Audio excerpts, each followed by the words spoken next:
आज भारत रत्न बाबा साहब डॉक्टर भीमराव अंबेडकर जी का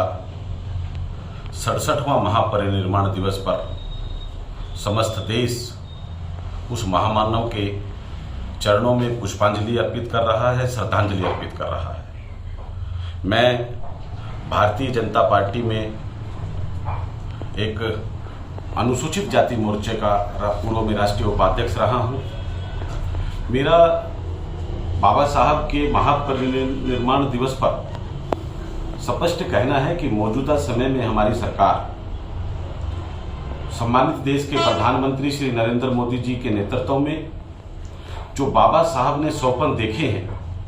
उन स्वप्नों को साकार करने का काम कर रही है। आप देखेंगे कि मौजूदा सरकार के कार्यकाल में, भारतीय जनता पार्टी सरकार के कार्यकाल में पिछले 5, 6, 7 वर्षों में बाबा साहब के सम्मान में हम लोगों ने पंचतीर्थ बनाने का कार्य किया है। जहां बाबा साहब की जन्मस्थली थी मध्य प्रदेश का क्षेत्र महू,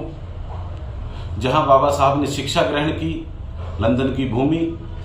जहां बाबा साहब ने दीक्षा ग्रहण की नागपुर की भूमि,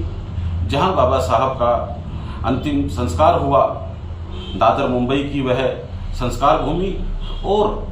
दिल्ली के 26 अलीपुर रोड पर बाबा साहब के महापरिनिर्वाण भूमि, हमने इन 5 पवित्र स्थलों को तीर्थों के रूप में आगे बढ़ाया है। देश के सम्मानित प्रधानमंत्री नरेंद्र मोदी जी का हम आभार व्यक्त करना चाहते हैं कि उन्होंने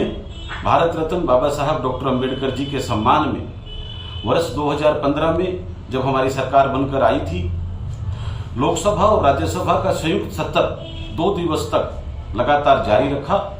और जिस प्रकार हम 26 जनवरी गणतंत्र दिवस के रूप में,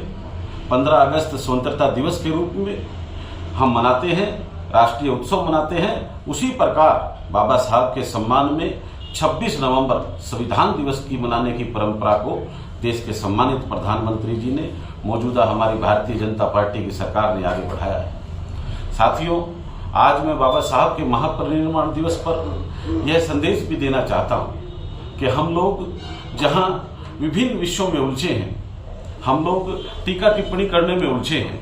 बाबा साहब का अगर वास्तविक सम्मान आज के समय में कोई कर रहा है तो देश के सम्मानित प्रधानमंत्री नरेंद्र मोदी जी और सम्मानित देश की सरकार कर रही है। इसमें कोई दो राय नहीं है।